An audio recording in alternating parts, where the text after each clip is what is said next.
Welcome in the latest episode of that SEC podcast. I'm your host, Michael Bratton. I go by SEC Mike on Twitter. And I'm joined, as always, by my cousin Shane, who goes by Big Orange Vols on Twitter. What are you up to, you big Tennessee homer? Hey, buddy, what's going on? Oh, Shane, I cannot be more excited. We're getting into something. This is only the second year we've actually done this, Shane, but it was one of the highlights of the offseason, at least for us. Fall camp preview time. We're starting it, and so this episode, Shane, is going to be just one team, basically, and I think Razorback fans will get something out of it. I think the rest of the SEC will get a lot out of this, Shane. But it's time to preview some Arkansas Razorbacks. The Arkansas responds to these videos better than just about any fan base we've got. So, little bone to them Razorbacks, Shane. I'm ready to go on a deep dive. We're going to be making record predictions. We're going to be breaking down transfer portal, recruiting, roster, schedule, coaching staff. We're going to be hitting all of it. I'm fired up, man. How about you? Absolutely, Mike. This is one of my favorite parts, and honestly, you learn a little bit from. I mean, think about it. You may not be a Razorback fan, but you may be playing Arkansas. You may want to know what we think they're really good at, and what we think that they may struggle a little bit. So, no, this is an awesome part, and don't tune off just because we're talking Arkansas here, because your team may be next. And another cool thing too, Mike, just a reminder. If we have breaking news, we will be breaking in and keeping you abreast of the topics floating around the SEC. But no, I am pumped up about this deep dive, brother. This is my favorite. This is my favorite because I got my Razorback glasses on, son, and I'm ready to be a Razorback homer. So let's do this. Yeah, the only thing I got to mention before we get into this deep dive, Shane, don't forget, we're going to keep reminding people, we'll post on it on social media. But the SEC Network, they're doing their 2024 schedule release show Wednesday night. I have confirmed it starts at 7 p.m. Eastern, 6 p.m. Central, of course, and it's going to last an hour. So as soon as that show is over, we're going to be doing our first live video. YouTube is going to be on all the social media platforms. However you view this show, you should be able to get access to it in real time. We're going to be breaking it down. No edit buttons for Cousin Shane on that one. So, again, fun fact, we've already got 3 edits in this show, so it's live action. Right, Wednesday, 8 o'clock Eastern, 7 o'clock Central. Be on the lookout for that. But let's get into the action, Shane. Arkansas Razorback fall camp preview. And I'd like to start these, Shane, with just a quick rewind of what happened last year. 7-6 last season, 5th in the SEC West, beat Kansas in the Liberty Bowl. And one thing that really haunted the Razorbacks, Shane, they were 2-4 in one-score games. Right. So, a couple plays here or there go your way. You're probably looking at a 9-win team. So it's not that far off from where they were. Just for reference, 2 years ago when they were a 9-win team, they went 2-2 in one-score games. So that's the difference, making plays at critical situations. Of course, the defense completely fell apart, largely due to injuries. They just weren't where they needed to be overall talent-wise once a couple key players went down, and that really killed the defense. And I thought it was pretty interesting, Shane. We played these clips during the spring, but Sam Pittman made note that hey, we're going to do things a little bit differently this spring. Yeah. We're not naming any starters. Everybody's getting a shot because, hey, we live in a landscape now, Shane, where you come out here and say, yeah, you're our starting corner, you're our starting linebacker, you're our starting DN. Then guess what? The guys behind them, Shane, are jumping in that portal. So they kind of have to say, we got one starter. It's KJ Jefferson. Everybody else fighting for that roster spot. I thought that was pretty interesting. And then, of course, the big news with this football program over the offseason, Barry Odom, the defensive coordinator, left to become head coach at UNLV. Kendall Browse, the offensive coordinator, left for TCU for the same job. So those are kind of the storylines entering fall, Shane. You got anything to add on just your quick thoughts on the Razorbacks last year? I just think that's the theme. A lot of people a lot of people considered Razorbacks as a down season last year. Coming off that 9 wins, then it just felt like they kind of took a step back.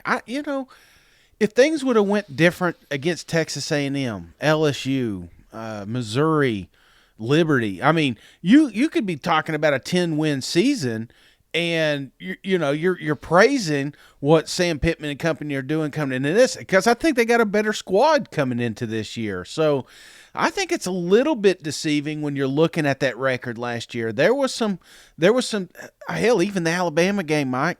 If Jefferson, if he was able to play the whole game, I mean, they had Bryce out. There was a little glimpse of hope. Mississippi State, I just think that was a hangover type game, but whatever. I still think the Razorbacks had a hell of a season last year. It just had a lot of black eyes. And I think this is a team that bounces back this season. So, yeah, we learned from the past, but I think it's a little deceiving, like I said, with the record because of so many close-fought losses, and that's hard for a program. Yeah. Yeah, the bounce back's big. Shane's already got them Razorback glasses on. I love to see it. Come on now. All right, so let's get into the coaching staff, Shane. Of course, Sam Pittman's our head coach going into year 4. He's 19-17 overall as the Arkansas head coach. His SEC record, 10-16. And here's the teams, his record against all SEC opponents. Shane, 2-1 versus Mississippi State, 2-1 against Ole Miss. South Carolina, he's 1-0. Tennessee, 1-0. Yeah. A&M, now everyone else though, Shane, he's played, he's got a losing record. A&M, he's 1-2. LSU, 1-2. Mizzou, 1-2. Got to change that. Auburn, 1-2. Florida, 0-1. Georgia, 0-2. And Alabama, 0-3. Here's his record against top 10 opponents, Shane. 1-8 as Arkansas head coach. Top 25 record, 6-12.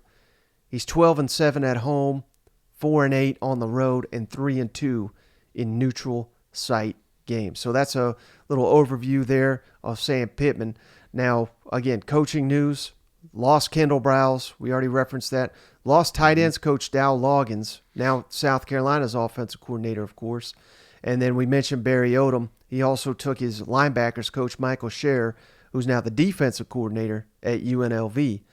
But, man, seems like they're pretty fired up about the coaches they brought in to replace these guys, Shane. And it starts with Dan Enos, former offensive coordinator there at Arkansas. Last time he was coordinator at Arkansas, Shane, Sam Pittman was the offensive line coach, and Arkansas had the number 1 offensive efficiency team in the entire country. So, I mean, that's pretty damn bold right there. They were one of 2 programs in the entire country, Shane, to have a 3,000-yard passer and a 1,300-yard rusher in 2015 and 2016. So this is some impressive stuff that Dan Enos has been able to do here in Fayetteville, working with Sam Pittman. He was Maryland's offensive coordinator last year. He was at Miami before that as an offensive coordinator. He was at Alabama, quarterbacks coach and associate head coach, working with Tua and, of course, Jalen Hurts. So, man, if I'm an Arkansas fan, I'm pretty fired up. I liked Kendall Browse, but there was clearly it was a one-way street at times with that. You know what? There were some head-scratching moments, and a lot of people were quick to point at Browse. We've discussed this coordinator switch with Arkansas several times during last season, and I think it's an upgrade, Mike. I think sometimes a change of scenery is a good thing to kind of wake up that culture there. So I'm definitely not hitting the panic button, and everything I'm hearing from this defensive side, I think that's the key, brother. Say what you want about offense, man, but there's a lot more love coming out of that Razorback family for this defense that's coming. Ooh, here's Shane always jumping ahead. We got one more coach here, Shane, on the offensive side of the ball. Tight ends coach Morgan Turner. He was at Stanford the last 10 years, and I know Stanford's been down, Shane, but you know where they've not been down? Tight end. Here's some of the guys that Morgan Turner has coached at Stanford, now in the NFL. Dalton Schultz, he's with the Cowboys. Austin Hooper with the Titans. Kobe Fleener. Zach Ertz, awesome tight end. Jaden Smith, Colby Parkinson. And then last year at Stanford, his tight end, Benjamin Yurcek, second team All Pac-12. So, we got ourselves one hell of a tight end coach here to go with Dan Enos. And again, I don't want to call him an upgrade because Dow Loggins now he's an offensive coordinator and he's well respected there. But I would not imagine much of a drop off here. Well, again, you got a guy that's used to putting people in the league, and to put people in the league, you got to have some stats, brother. So, we're gonna get a little more tight end play here in Arkansas. You think? I think so. Yeah, because they've signed a number of transfers and incoming high school players to bolster that group. Again, we'll get there in just a second. Let's flip over to the defensive side of the ball, which Cousin Shane can't wait to get to here. Well, because I just think. When the excitement in Pittman's voice every time it's brought up, it's like a kid that's got a couple new toys and he can't wait to show it to his buddies. That's what it feels like. You got some stuff at Christmas and you're wearing your new Christmas clothes at school. And you're showing off to everybody your new kicks. That's kind of what it feels like every time I see Sam Pittman addressing this side of the ball. Right. So we got a new defensive coordinators. Of course, Travis Williams was at Central Florida the last 2 years as their defensive coordinator, working for Gus Malzahn, who he played for at Auburn. He was an outstanding Auburn linebacker. Before he was at Central Florida, he was Miami's linebackers coach, and then spent 5 seasons on Auburn's coaching staff, coaching the linebackers, and had a co-defensive title role under Kevin Steele. He's one of the best recruiters in all of college football. And yes, I've said this, Shane, and this is true. I'd rather have Barry Odom's experience as a defensive play caller, but I would certainly rather have Travis Williams as a recruiter over.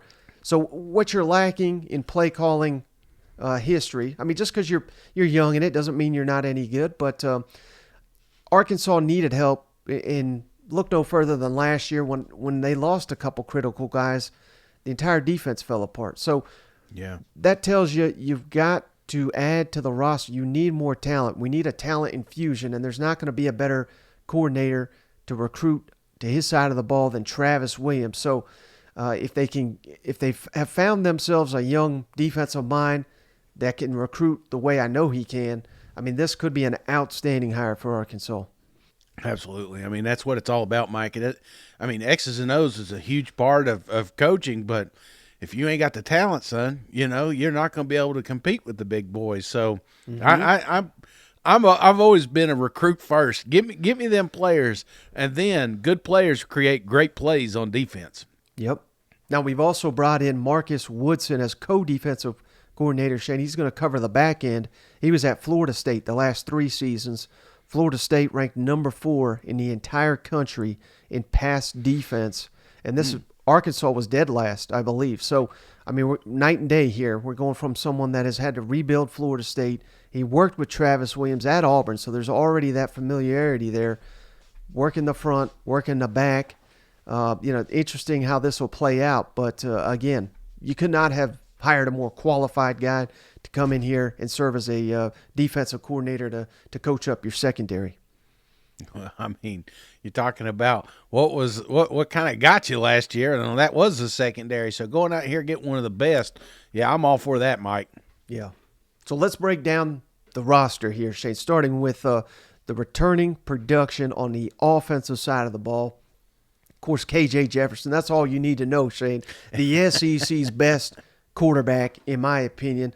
86.8% of the passing yards is returning with KJ Jefferson's 2,648. And this number would be higher, but you remember KJ got a little banged up and missed some action last year. Otherwise, this number would be much closer to 100%. But we got no concern with the Arkansas passing attack with KJ leading the charge, do we? No. This is, you talk about lucky. There's not a lot of programs in the SEC that's got just a returning quarterback, but a high caliber quarterback at that. So yes, This is definitely the focal piece here, and a healthy KJ is extremely dangerous for the SEC.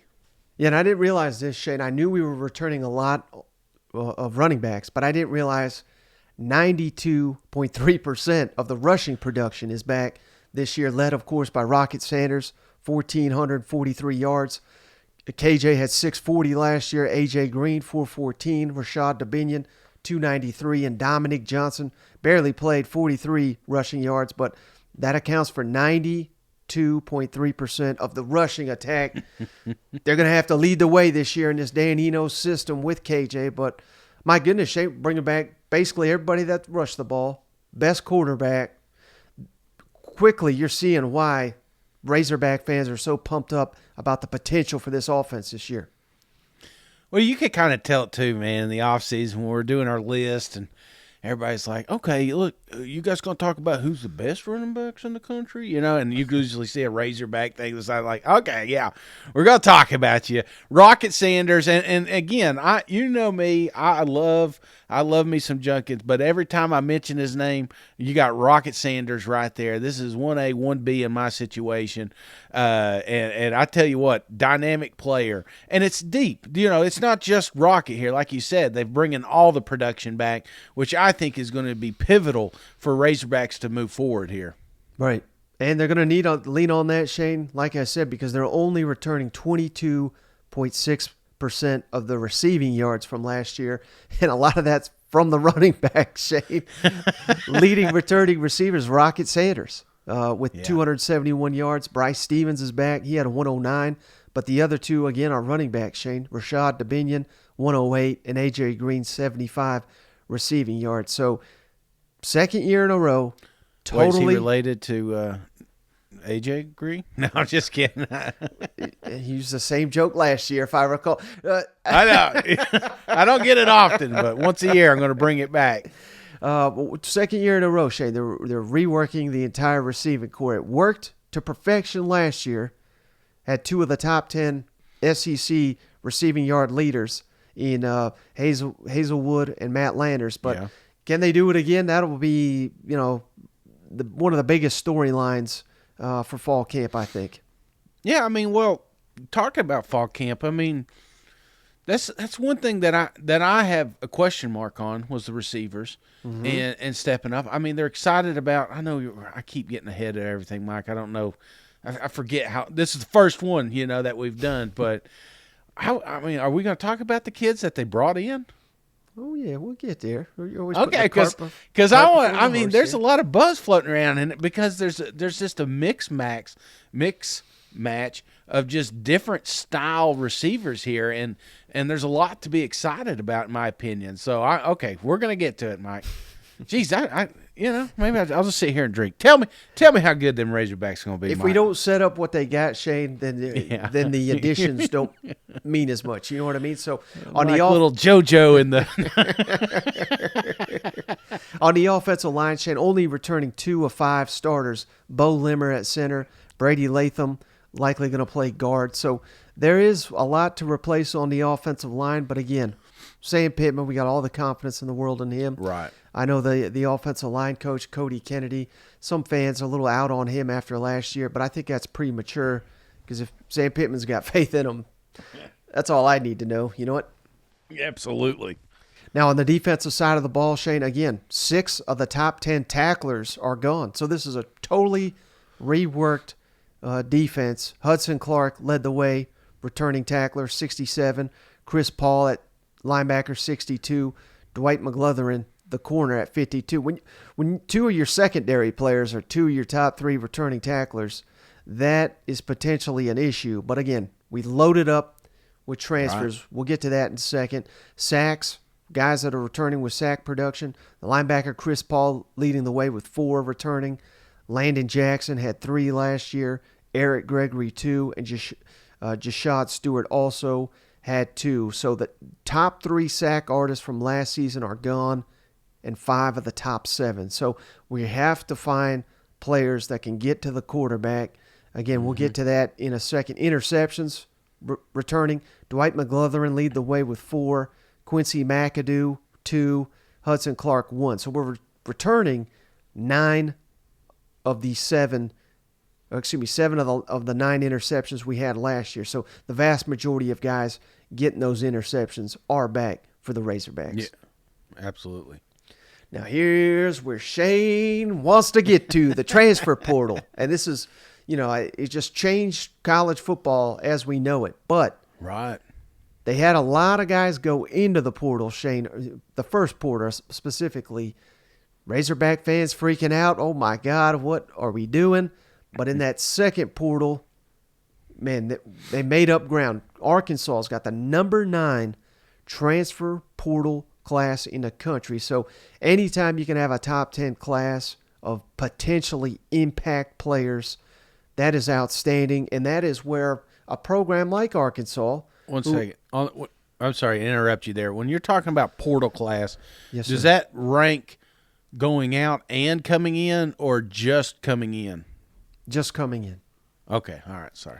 So a top 10 class coming in. We'll get to the guys leaving in just a second, Shane.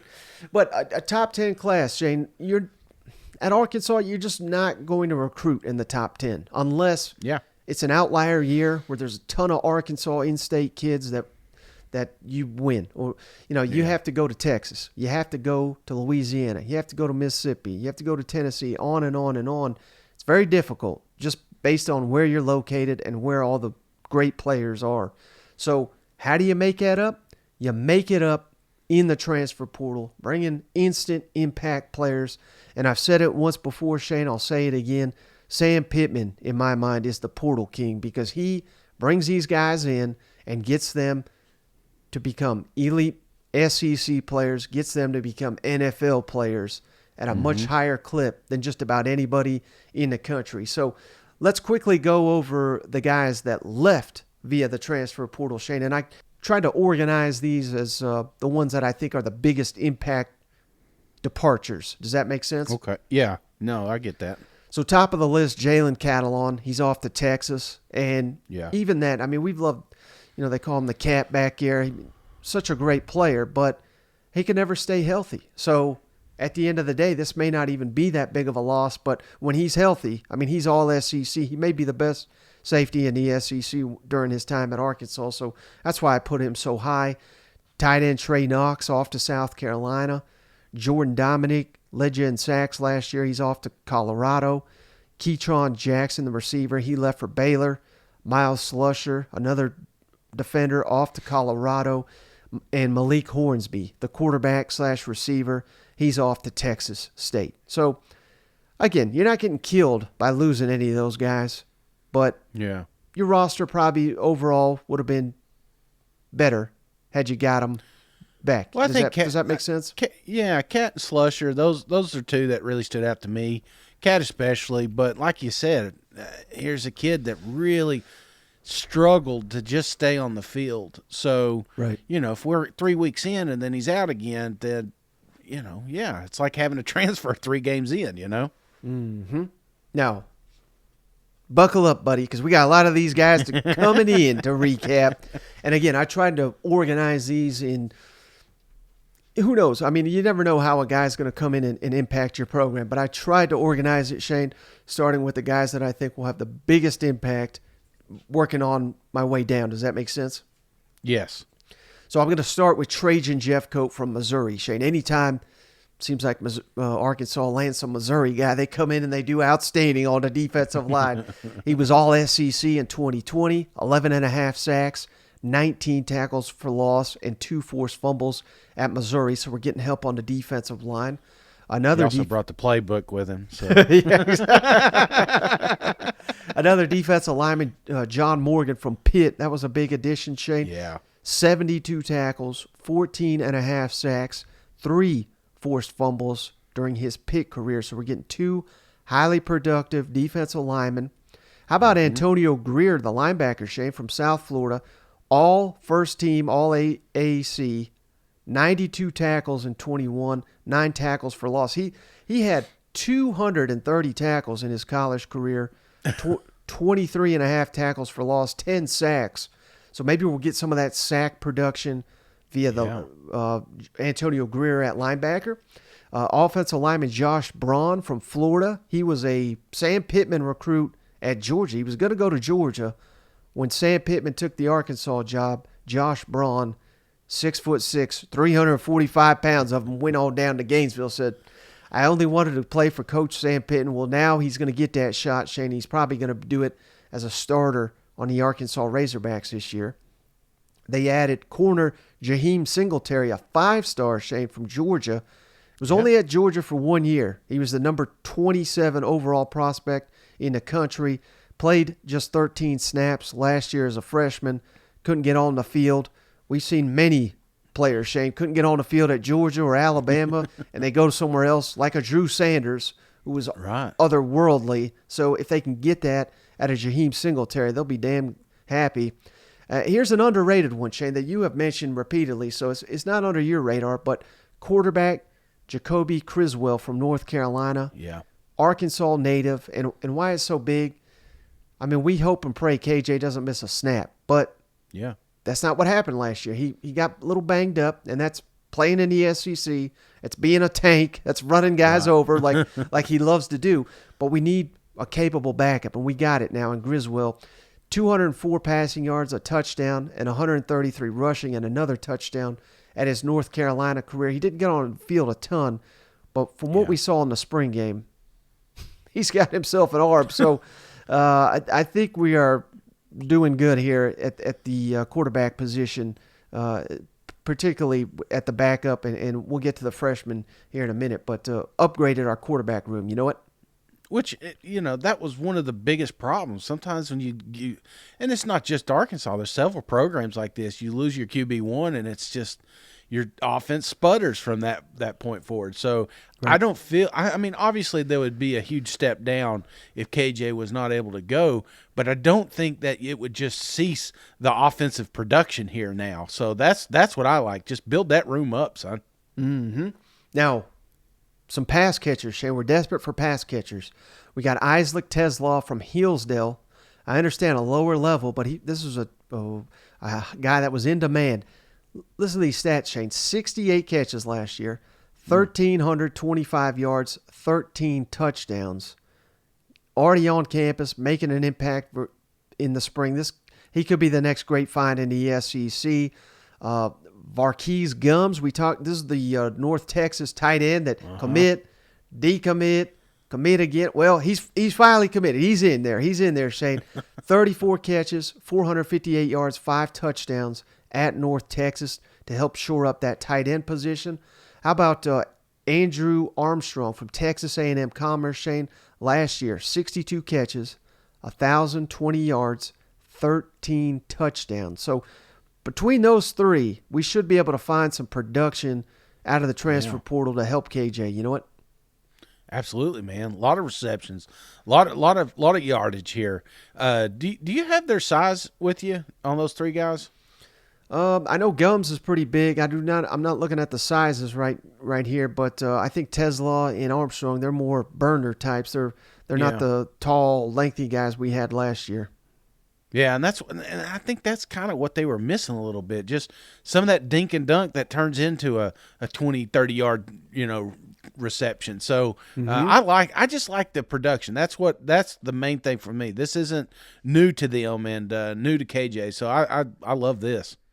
And that's exactly what I'd be looking for, Shane. If I am desperate for instant impact, you don't want to be rolling the dice on someone that's not done it before. You want someone that, hell, we're not asking these guys to come in here and have 1,500 yards like they did last year.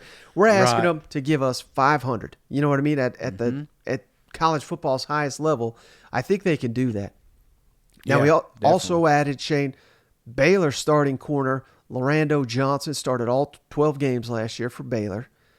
Tank Booker, I got the size because I knew you'd want Tank Booker, defense. Tank, how big is he? I knew Shane was going to ask that. 6'4", 320 pounds. So a space eater there. 25 tackles last year, 2 sacks. That was me in the 8th grade. I wonder if that's how I got that name. But I was 4'6", And then last guy, linebacker Jaheim Thomas from Cincinnati, 70 tackles last season, over 100 in his Cincinnati career. So again, we have added production out of the transfer portal for guys to help shore up depth and a lot of these guys are going to start for the Razorbacks. Yeah, and I just think that's pivotal, because naturally you'd think there would be a little bit of a lull losing some of these guys, but you replenish, and I think you're honestly in better shape, man, because sometimes kids that leave the portal just weren't fitting in, they weren't part of that culture, and sometimes that creates havoc in the locker room. So now you're bringing some dudes in, and they're going to have to mold to what Sam Pittman and company are trying to do in there. So I'm excited about this. Now they signed the number 22 recruiting class in the country, Shane. Here's a couple of the 4-star or elite prospects that they signed that could come in and make an impact this fall. The number 15 corner, Jalen Braxton. The number 10 tight end, Shamar Easter. The number 11 tight end, Luke Haas, who they're saying already, this guy could be day one starter, Luke Haas. Number 21 running back, Isaiah Augusta. The only reason he probably not going to play a dud is just because we're loaded at running back. We'll get to that in a second. The number 25 quarterback, Malachi Singleton, who looked great in the spring.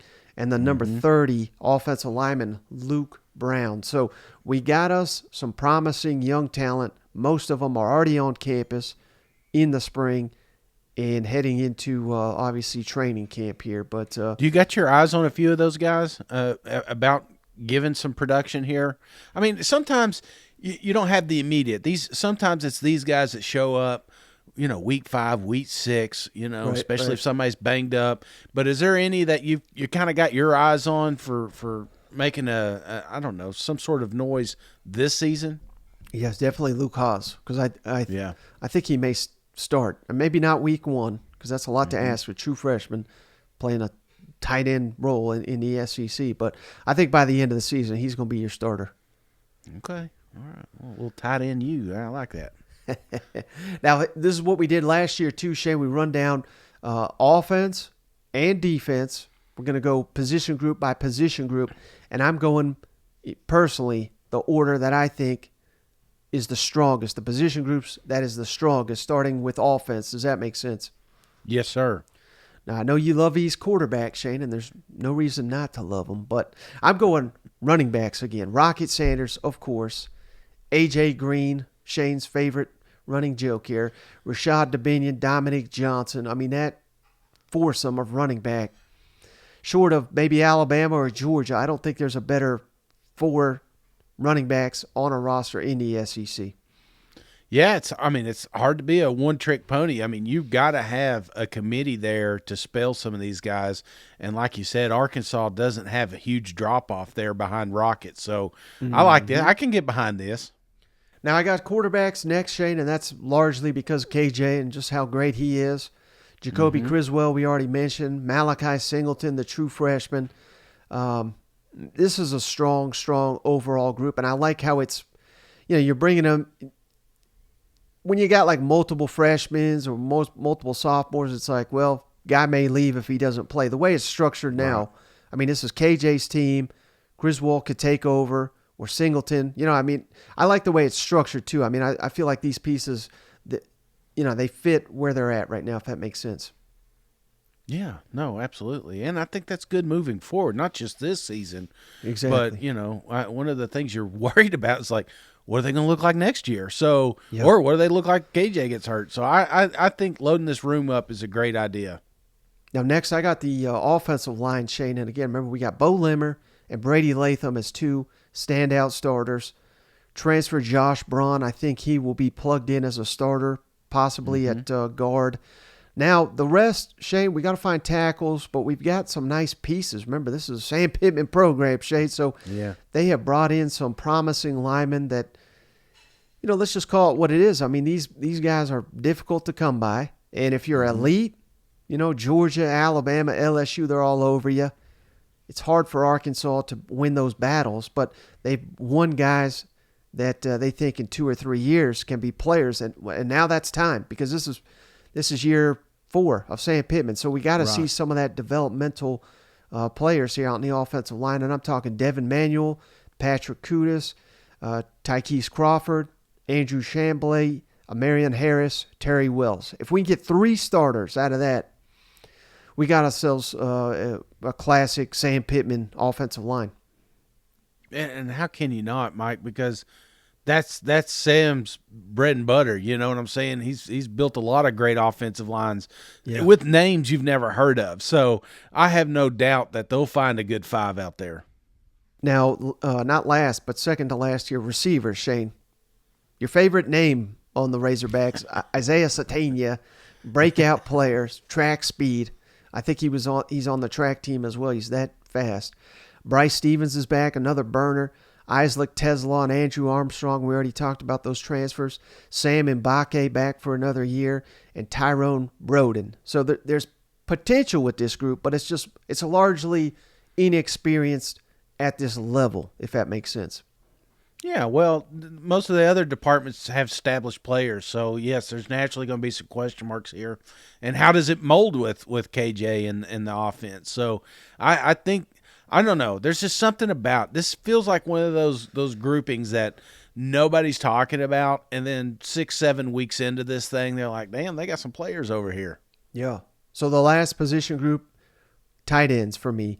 And again, this is largely just based on production at this level. Has just not been there.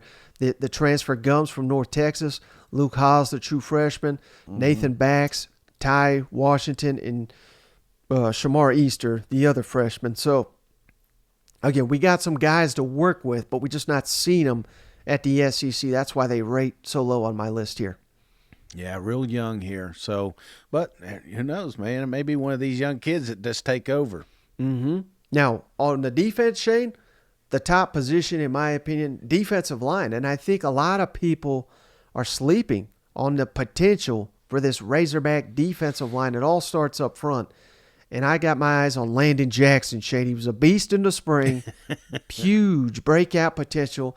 The more we hear about this guy, we were thinking either, he's All-American or we don't got any offensive linemen up there at Arkansas. And I don't think that's the case, because I don't think Sam Pittman would still be coaching if they didn't have an offensive line. Well, he wouldn't be so there. Damn happy talking about it, that's for sure. We got Zach Williams back for another year. Trajan Jeffcoat, the Mizzou transfer. John Morgan, the Pitt transfer. Eric Gregory's back. Jashad Stewart, Terrion Carter, and Cam Ball. This was a nice group. Again, we're not relying on 2 or 3 guys. We got several that can go. We go 3 deep at a lot of these positions. I think this is going to be the strength of the defense this year.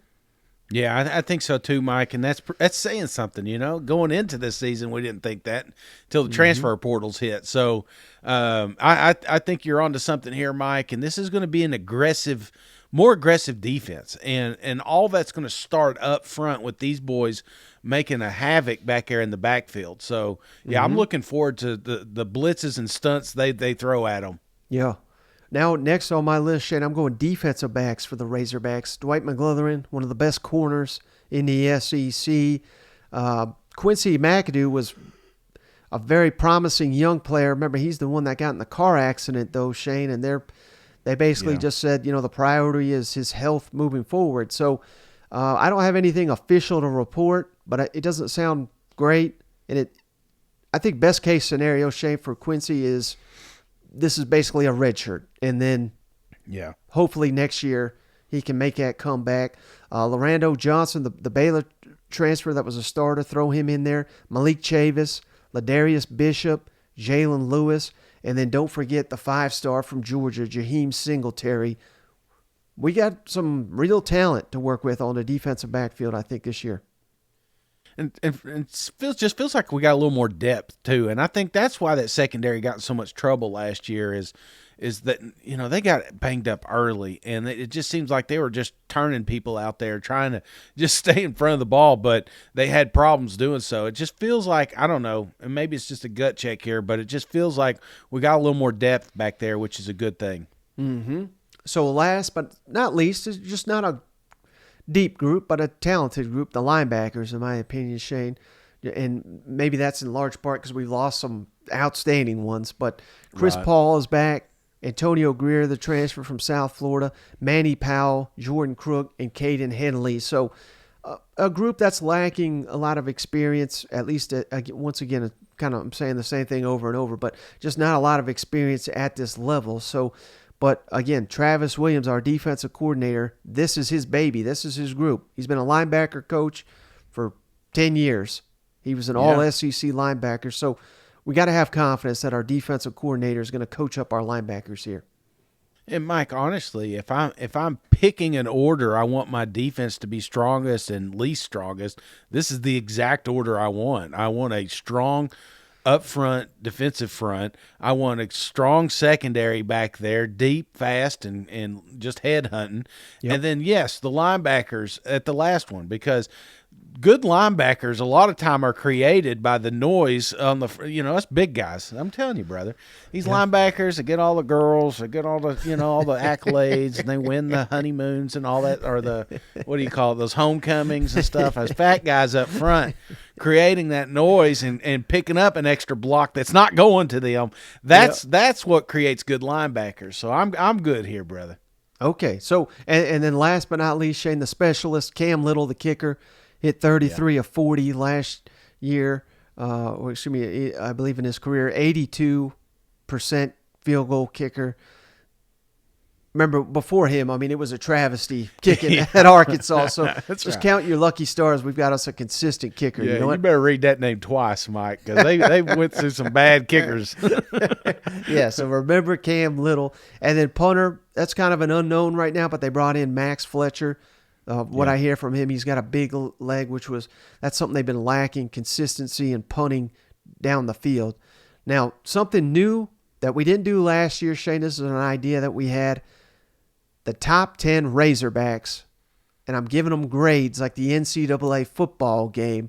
Shane will just rip my list to shreds here if I got it wrong, but when we were doing the video game grades for the highest player, right? Everybody wanted, well, what about this guy? What about that? Well, if I do 10 of them, hopefully I get the 10 Hopefully most, you touched on at least exactly. The top 10, right? So I'm with you here, Mike.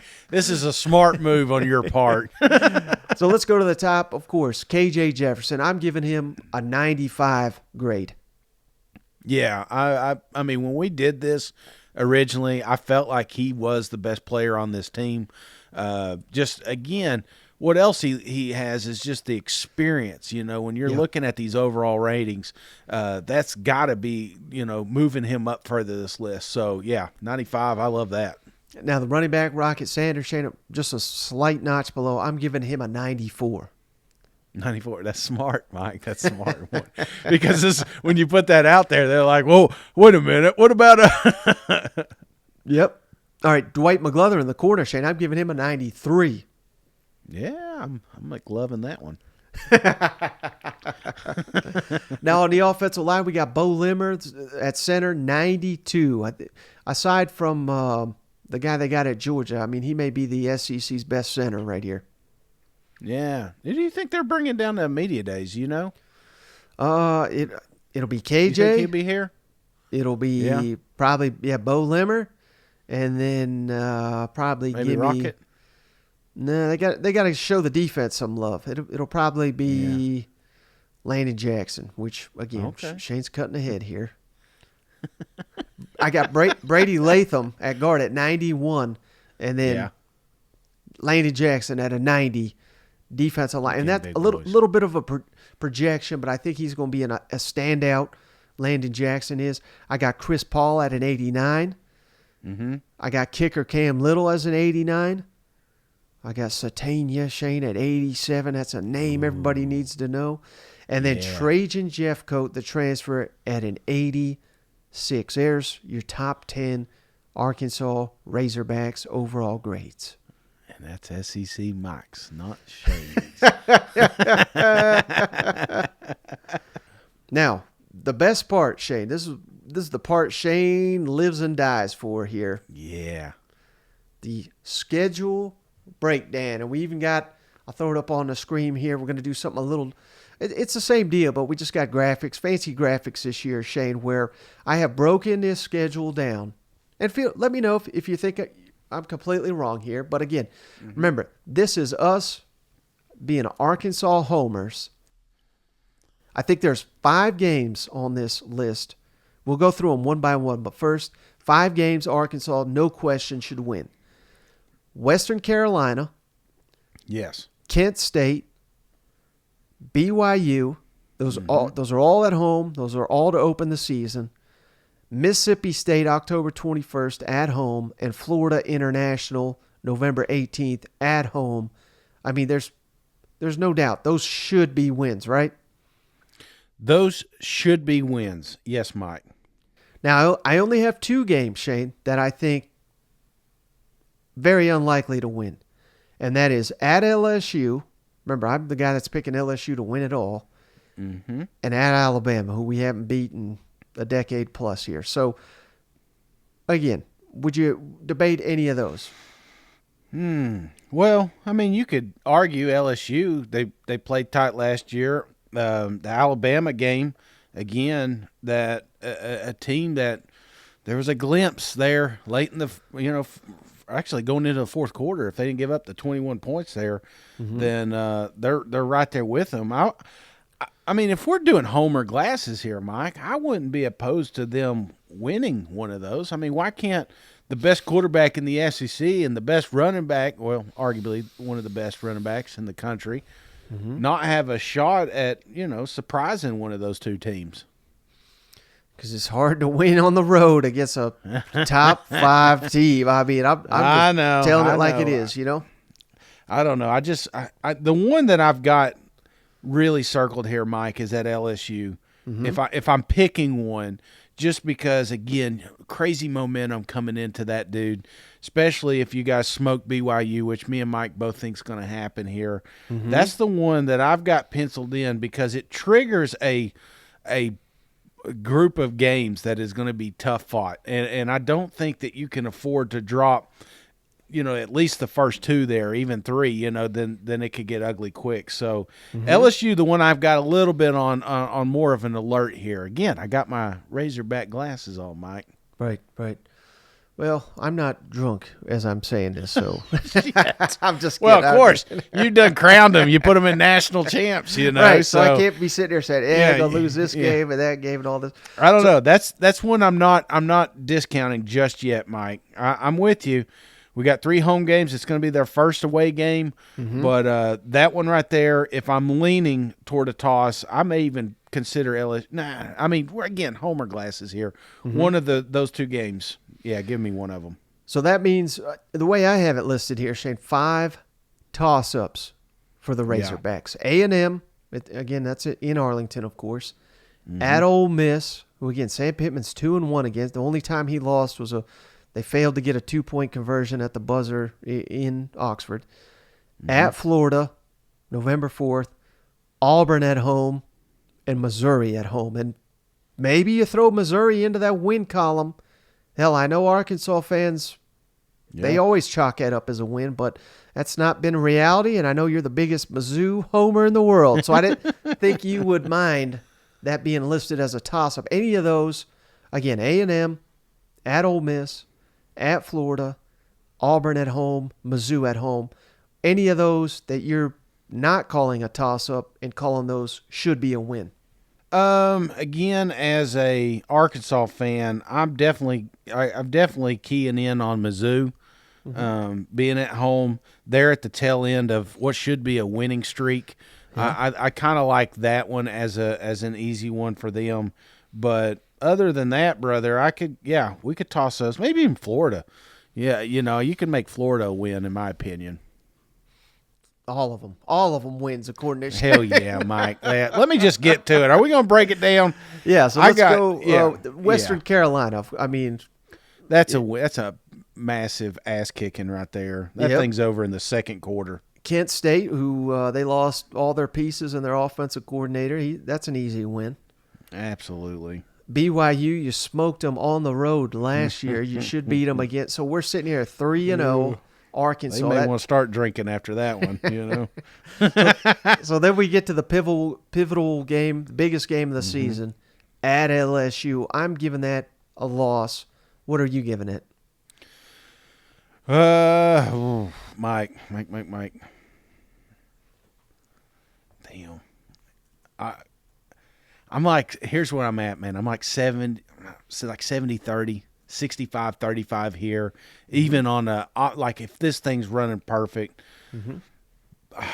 I got to go with the loss here because I think they got it at night, Death Valley. But this one's going to be close, brother. This one's really got me torn here. So, unfortunately, Razorbacks, I've got your first loss coming to LSU.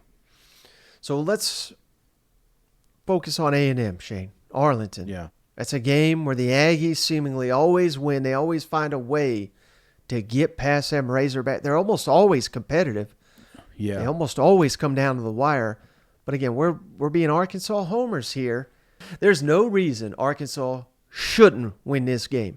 Now, again, you got to remember, A&M, by this time, Jimbo could be fired. He could be out the door. We don't even know who's the head coach going to be down there. I mean, that's how I'm looking at it. While Arkansas, 3-0 to start, maybe even 4-0 if they go into LSU. But again, 3-1, this will be a potential big. If you leave the first 5 games, Shane, and you're 4-1, I think you're pretty damn glad as an Arkansas fan. So give me this one. I'll chalk it up as a win. Yeah, Mike, and when you're looking at this game in particular, it seems like there's always outside noise coming in. There's either a hangover from a loss or, that's one thing that Arkansas's just got to get out, man. Sometimes you lose games. The SEC is very tough. It's tough to go undefeated in it. And if LSU does not go their way, they cannot afford to have a Mississippi State kind of game like they did last year. They got to come out here, regroup, and just listen to your captains, man. These guys have done theirs. They've been there. And you're looking at A&M. This is a team that you've been able to beat several times, but you find a way to beat yourselves. I don't think that happens this year, Mike. Give me the win. This may be Jimbo's last game. Texas A&M goes down in Week 5. All right, how about next on the schedule, Shane? At Ole Miss. Again, you're 2-1 against Lane Kiffin. Came down to a 2-point play. Otherwise, you're 3-0. We're high on Ole Miss. They got a lot of pieces here. But hell, I mean, you smoked them last year. I mean, it was you basically did whatever you wanted to that defense. And I think Rocket Sanders still running wild. He had over 200 rushing yards in that game. There's no reason that Arkansas doesn't win this game. What do you think? Do you think they win at Ole Miss? Again, I think this is why you got it as a toss-up game, Mike, because there's a lot of questions that are hovering around Ole Miss and what they're going to be bringing back. I have less questions with Arkansas. And what worked last year, I see no reason why it can't work this year. Does Ole Miss got some talent on offense? Yes. Do they got some great rushers? Absolutely. But they had trouble tackling Rocket Sanders last year, and I think they get another full dose of that. So I think you ground and pound this thing all the way to victory. So give me a victory over Ole Miss. 5-1. I mean, that's sign up any Arkansas fan. But I'm actually the rumors start circling around. Are we going to get Alabama again? I'm gonna go the other way. I'm gonna be a Debbie Downer, Shane. I'm going with a loss there to Ole Miss. Now, I certainly think they could win that game, but it's just so damn hard to win in this league on the road, and I think it's Ole Miss, Arkansas. I mean, very, very close in my mind. I don't know. I think there's going to be a loss there, Mike. And I guess the part for me when we're doing these is I think of the optimal situation. Right. KJ's healthy, wide receivers step up. The offensive line, they find the other three and they become an absolute unit and dominant force there. I mean, that's kind of in my mind. Is I'm imagining best case scenario here. And if that happens, brother, if KJ's playing out of his mind, the defense truly is better, much better than they were last year. They're deep and everyone's staying healthy. Then I see no reason why we cannot beat Ole Miss. This isn't some just miracle play here. This isn't, I'm not just doing this for clicks, Mike. I'm just saying if these two teams met right now and Arkansas is playing as good as I think they can, shit, Mike, there's no reason they can't beat Ole Miss. Right. And that may be the biggest game on the season because if you do lose to LSU, if you do lose to A&M, which is possible. You do not want to be going on a 3-game losing streak going to Alabama. Yeah. You got to win. You got to win at least one of these to keep some momentum. So you might be absolutely right. But the following week at Alabama, Shane, again, I'm just chalking that up to a loss because I just think that's too tough a task. But last time KJ Jefferson was down there, Shane, he put on a show, went back and forth with Bryce Young. It was a very close ball game. There's no reason that can't happen. But even if it does, I mean, that's what it's going to take for Arkansas just to be competitive in this game, in my opinion. What's your thoughts, Arkansas at Alabama? I think there's just a little fear, man. I mean, you look at Sam, he's 0-3 against these guys. Mm-hmm. There's just that, I don't know, sometimes just you make teams bigger than they are. You make players faster than they are. And I feel like sometimes that gets in between the ears of some of these players. And you know, you saw them a little humanized last year, and I think that helps. I think it helps the whole conference seeing Alabama have some problems, you know, have some games come down to the wire. It just humanizes them, and I think Arkansas can take from that. Hell, they got to experience it, brother. When Bryce got hurt, I mean, the shit got real down there in Arkansas. So, but again, it just feels like you keep waiting for Alabama just to run away with this thing. So, unfortunately, Razorback fans, I cannot give you a victory here. I'm going to have to go Alabama. Well, now the next week will be huge, Shane. Mississippi State, because this is an opportunity to get back on the winning side. First-year head coach, massive changes on the offensive side of the football. You're playing at home. You got more talent, or at least equal talent. Mississippi State, must-win game. Give me the Razorbacks in this one. Yeah. I think, you know, looking at that last year, this is one of the most frustrating games. I think I lost money on this one, Mike, and I shouldn't have. Razorback should have won that game. Yeah. Don't worry, Mississippi State fans done turned off a long time ago when they're like, oh, shit, we're going to talk about Arkansas this entire time? Yes. So give me a victory here. Give me a big victory. Now the following week, I think this is the thing that drives me nuts with Arkansas is you're going to lose some games. You got to get back on the horse. You can't come in hungover. You know, you can't come down with your shoulder slumped and you're pouting. You can't do that. You got to get back up there and you got to get a victory. And no better team. I mean, when you're looking at the LSU, you got the LSU. You got as a loss. I got as a loss. You got A&M. It's a team that you've beaten, or you should beat. And you're looking at Alabama coming, Mississippi State, another team that you should beat. You know, just get in there, get the job done. Arkansas can bounce back. They could close out this freaking schedule, brother. Right. I'm sorry, I'm getting ahead of you. Yeah, there you go. Let's take it one game at a time here, like a coach, Shane. Next week on the road at Florida. Good news, bad news, Shane. I mean, Florida, one of the top-tier team programs in the SEC, but they're not there right now. And you'll have 2 weeks to prepare for this game, and they'll be coming off the Georgia game, which, hell, even if you knock Georgia off, which would be the biggest upset of the season, they are going to pound the living hell out of you. So you're going to be battered, you're going to be bruised. I mean, hell, like even if they do pull the upset, I mean, they may celebrate all week and not be ready for Arkansas. So give me the Razorbacks to go on the road and beat Florida. I wouldn't even call that an upset. I mean, how close were you not to putting this as a toss because of that? I mean, coming off of, like you said, coming off of Georgia, you got 2 weeks to prepare for this thing. I honestly, I don't think a toss. I think of a 50-50, and coming into that scenario, even if worst case scenario you got some injuries or banged up players here, I'm still leaning pretty heavy toward Arkansas. What made you make this a toss-up game? Well, I can tell you really laying on the homerism, Shane, because it is difficult to go on the road in this league and win, particularly that far of a travel spot. And who knows?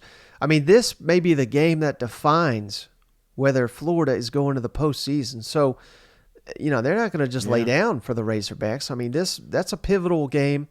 I just think it's difficult to ask that. And we are, well, I shouldn't say we. I'm down on Florida, but hell, if I'm down on you, that's probably the best indication in the world that Florida's going to stun everybody and go 9-3 or something like that. So Yeah, I don't think you can just sit here and overlook Florida because they have a top 20, top 15 roster in the country. No, I get that. But as a Razorback fan, we're going to beat the shit out of them. The next week, Shane, at home, Auburn. Now, Hugh Freeze beat you last year with a Liberty roster. Yeah. That's the biggest black eye, I think, on Sam Pittman's resume right now. Opportunity to turn that around, beat Hugh Freeze at Auburn. It's critical, Shane, when a new coach comes in, you got to kind of keep them under your boot, so to speak. You got to beat them. This is almost like a must-win. I know Sam Pittman will have his team ready. He failed to do that once before and lost to Brian Harsin the first time they met him, and I believe that was at Arkansas. And Sam Pittman said, "Hey, that loss is on us. That's a lesson right there. Give me the Razorbacks to beat Auburn in the first year under Hugh Freeze." Yeah, and you've kind of beat me down a little bit, Mike. You know, I mean, I don't know. We all do this as a fan coming into the you put those rose-colored glasses on and you said, "Man, we're going to surprise some people this year," you know, and that's kind of the approach I was going with. But you're making some really good points here, Mike. These are some tough teams, and those toss-ups, those toss-ups are going to come down the wire. But you know which one won't? Auburn Tigers. Oh, give me an easy victory here, Mike. Arkansas big. Yeah, and we don't got to spend a lot of time on FIU, but this was a nice little cupcake at the tail end of the season. Easy win for the Razorbacks, right? Yeah, easy win here.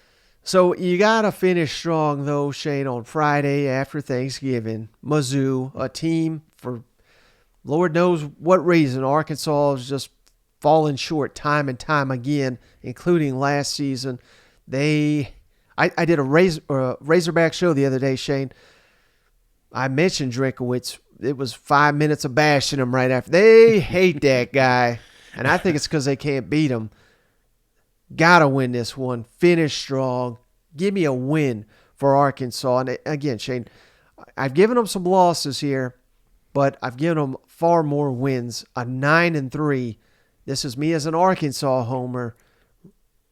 Best case scenario in my mind. I think 9-3 with a chance to win 10 in a bowl game. I think nearly every Razorback fan would sign up for that. Yeah, and honestly, Mike, I'm pretty confident here, again, as an Arkansas homer. The only one that worries me, there's a couple, but the Texas A&M game right there after LSU. I mean, hell, you could throw in Ole Miss, you know, leading up to the Alabama game. So those, do they drop one in there? Maybe. Yeah. I mean, if they're unprepared or they catch, you know, if the stars aren't, I mean, it's happened in the past. Right. So if you're looking at a 9-3 season, are you upset? I'm not upset. I think you're tickled pink coming into it. But best case scenario, Mike, I got them winning all those coin toss games, and including Texas A&M, including Ole Miss, including Missouri, which is not an easy one because they've not been doing it. So give me 10-2, best case scenario here. But again, best case scenario is those receivers emerge, that we get some true playmakers on there, and this offensive line. You know, I know we got two studs right now, but we got to build around them, and we've got to give Rocket plenty of running room. So, I think if that happens, brother, we're looking at a hell of a season for the Razorbacks. Shane, just number one in the hearts of every Arkansas fan out there with a 10-2 record right there. I'd love to see it. You know what? Absolutely. Why not, man? Because, and listen, Mike, if this happened last year, you know, you beat freaking Liberty. I led with the show with this. You beat these guys, these 4 losses that you had within a score. I mean, you got a 10-2 record right there. And then me saying 10-2 doesn't seem so crazy right now. I think Arkansas is a little bit closer, but there's some pressure, man. There's some pressure on Sam Pittman, and nobody wants to talk about it because we all like Sam. But you can't afford to have another down year. You cannot afford to lose some of these close games, because if not, they're not going to wait for you to fix this program. They're going to go find somebody else. So this is a pivotal season, I believe, for the Razorbacks. Oh, yeah, no doubt. But if they win 9 or 10 games, Shane, they'll be throwing them a parade, too. So right. Turn that damn jukebox up, Mike. All right, buddy, hour plus here on the Arkansas Razorbacks. This is just the first of all the teams we're going to be doing here. I sure had a hell of a time talking some Razorbacks. You'll just have to tune in to see who we cover next time. But you got anything else before we hop off the line? No, again, don't forget, live event on Flag Day. Right after the show, we're going to get on there and discuss the schedule of 2024. So that'll be fun and exciting. Yep. So be sure to check us out on any of our platforms. I think Mike's got it fixed up so you can watch it on the Twitters. You can watch it on the YouTubes. But YouTube for sure. Get on there, subscribe, turn your notifications on. When we go live, you'll be alerted. Absolutely. Well, Shane, that's all we got on this one. One fall camp preview in the book, 13 more coming your way. We'll catch you on the next one. All right. See you guys. Woo pig. Where are you going? Where are you going? Are you going somewhere? I got all the time in the world, man. You got time for one more video?